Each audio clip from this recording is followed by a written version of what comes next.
Why do I do this to myself? On the positive side, it is gorgeous scenery out here, even if it is a little nippy, a little bit cold. It's very pretty.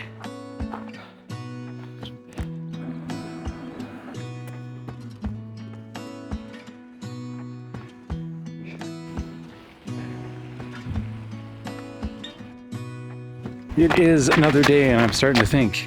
I end up with these good intentions that I'm gonna vlog, I'm gonna make the story work. We kind of got an idea of what we're doing, so we have an in point and out point. And then we get into it, and the day gets away from me. It ends up being like computer work, and like I didn't send in those graphics until like 10:30 last night. It just, things get away from you. And it's not necessarily even that the work is taking all that time, it's that life is happening. And I mean, even this morning, we got up and we're like, oh, we forgot to give the kids baths last night.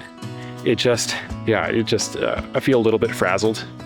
My intention this week was to come in and, to start this beginning of the quarter, first week, just to start it easy, to not push too hard, and it already feels like it's too full. But it's not really, I don't think, because of the work as much as it is just life. Just becoming evident that the kids were sick this week, and that has taken a toll just in terms of them needing attention, things taking a little bit longer because the kids need it. And so our youngest hasn't been sleeping as well, and that means he's been in bed with us more because he's still nursing, and that means we haven't been sleeping as well. We've been waking up tired. The kids have been a little bit cranky because their throats have been sore, they've been tired because they've got runny noses, and maybe they haven't been sleeping as well. So all of that just means that it's harder to get anything done in the day. I was actually just remembering last night that it is actually a pretty common fear of ambitious men over time that they fear their 30s. One of the patterns that you'll find pretty quick if you're looking at people who have done amazing things in their life is that whether it's, like a filmmaker like Spielberg or a entrepreneur like Steve Jobs, that they often do their biggest work in their early 20s. And or if you go back in history, sometimes in their late teens. And then there's another category of men that make their big break in their 40s or late 40s, a little bit later in life. But you're going to struggle to find any of these really big names doing amazing things in their 30s. And so there's this fear among the ambitious of kind of their 30s and wasting their life, early 40s even. And the books I've read, nobody really understood why that was. It just seemed to be a trend, something that just was. And so you have filmmakers like Robert Rodriguez desperately trying to make their first film, their hit movie, before 22. Or Steve Jobs was deathly afraid of his 30s and becoming obsolete and just wasting them away. And I mean, ironically, in many ways he did. Kind of ended up as an unknown nobody working on Next all through his 30s. So he's fascinating actually because he literally lived the stereotype that he was terrified of. He started Apple in his early 20s, made it big, got ousted, went in, desperately tried to beat the stereotype all through his 30s, trying to make this innovative computer company that went basically nowhere until Apple took him back on in his 40s, and he began to do great things again. Why is that? And my theory is it's because that's when you're supposed to be having a family. It's this kind of universal zone of overlap, no matter whether you're starting early or starting late, that people are working on a family. And the temptation culturally is to think of that time as this like wasted time where you can't live your potential and you are just trapped in this zone of unproductivity and being not successful in the way that you want to be. But I think one of the reasons that people end up stagnating and plateauing here is because they're fighting what this time of life is actually created for and is actually good for. And that is as a launch pad for the future. And what you do in this season of life will set up the potential of how far you can go in the future. This is the time of life when you're pouring into little kids that aren't really producing anything big yet. The results aren't showing, but you're pouring into this investment that is going to mature in 10, 20, even 100 years from now. And depending how you tackle this season, if we're just chasing business success in this season, we're probably going to end up neglecting our families and neglecting our children. And then there's a good chance our legacy gets cut off and we lose it, right? Even shorter term, in the next 30 years, your relationship with your kids and your family can hugely dictate the potential of how successful in business or whatever it is that you can be in the next 10, 20, 30 years. 15, 20 years from now, is your family, are your kids an asset? Are they helping you build the business? Are they encouraging you? Are they supportive?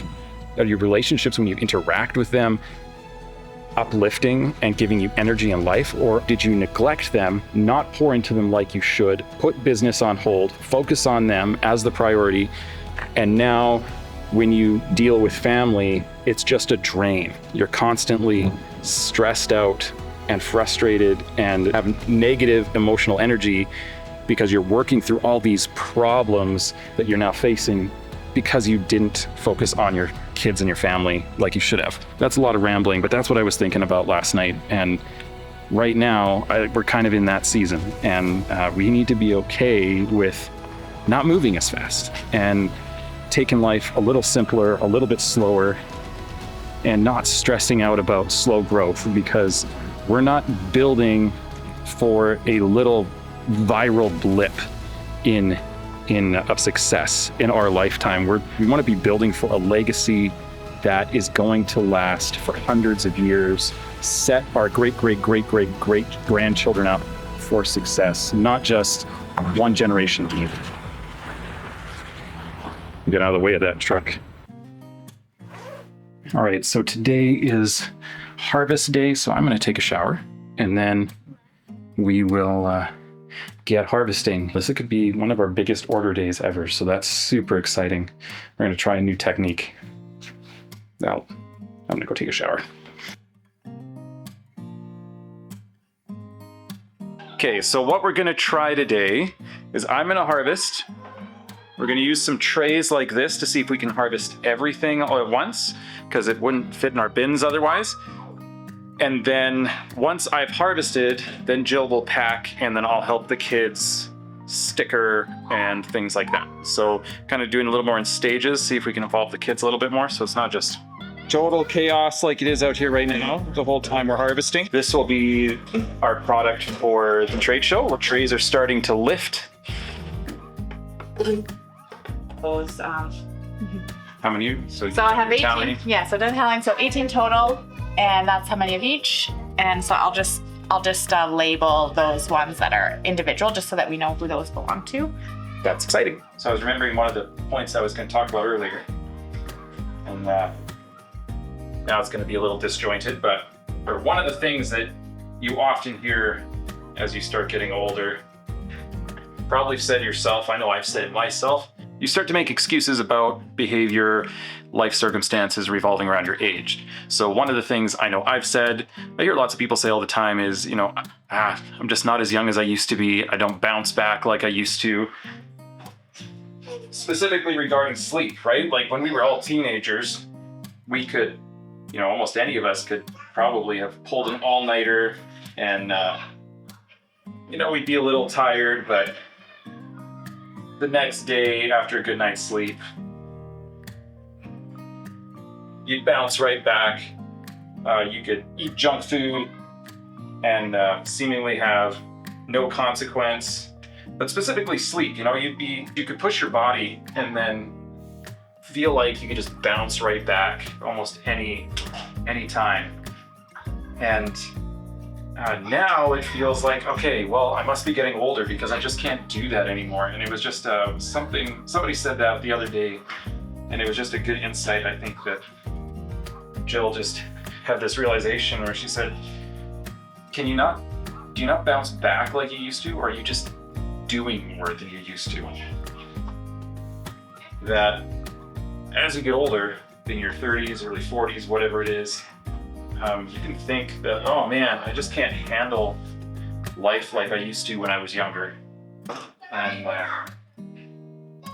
it may not be that at all. It may be that it seems more likely that what it actually is that you are doing and carrying more than you ever were when you're a teenager. You've got babies that aren't sleeping through the night. You've got demands on your time and on your body that no teenager has. And so it's not really that you can't do what you used to do, it's that you're doing more than you ever have done. And you actually may be closer to your prime right now than you think. Not necessarily over the hump.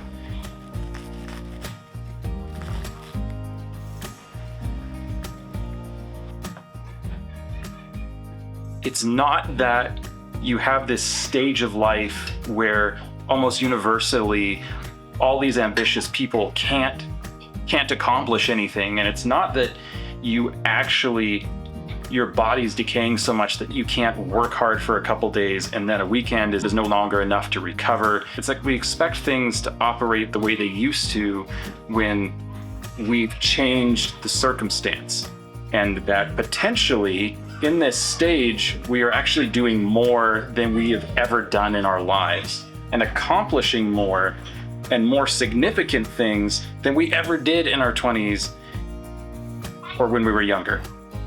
So there we've got our entire harvest on trays. So the hope is that it makes it a little faster for packaging. My harvesting, for whatever reason, today was a little slow, but... Oh.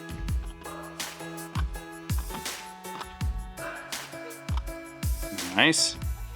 That's quite Let me see your helicopter. It's a dinosaur helicopter. Yeah. It's pretty cool. It's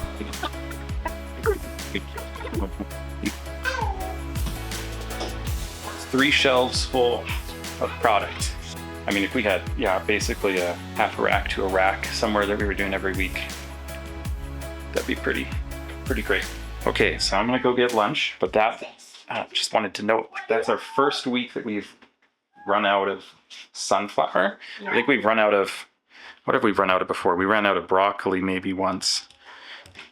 So that's kind of exciting, a little bit like, at the same time, but exciting. It means things are moving, so that's good, and we can adjust accordingly in the next weeks, hopefully. All right, boys, let's go get some lunch ready. Where did Leland go? My hand. Oh, you're so quiet, Leland. Boo. Okay, solid. Gorilla Pops. Smooth as anything. Oh wait.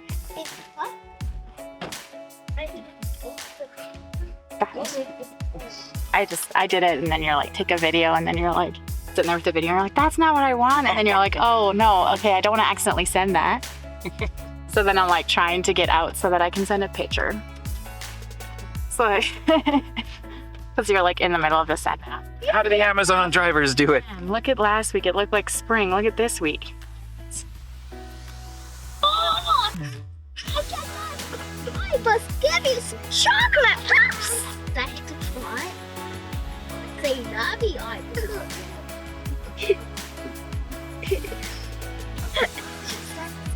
I'm just feeding him cereal and he's laughing. This looks like a guy, but it's just a coat. Yeah, that wasn't so bad. It's a little bit addicting.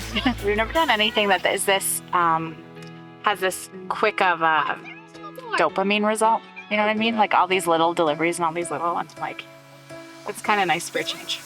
All right, so we're gonna need everybody to help bring stuff into the house, right? Oh, I got ya. 1, 2, 3, 4, 5. So you can mark off another 5. Woohoo! I'm just wondering. Now you got the lid for this cup. I do. Okay. Thanks, Trevlin. Taking care of your brother like that. Thank you for doing that.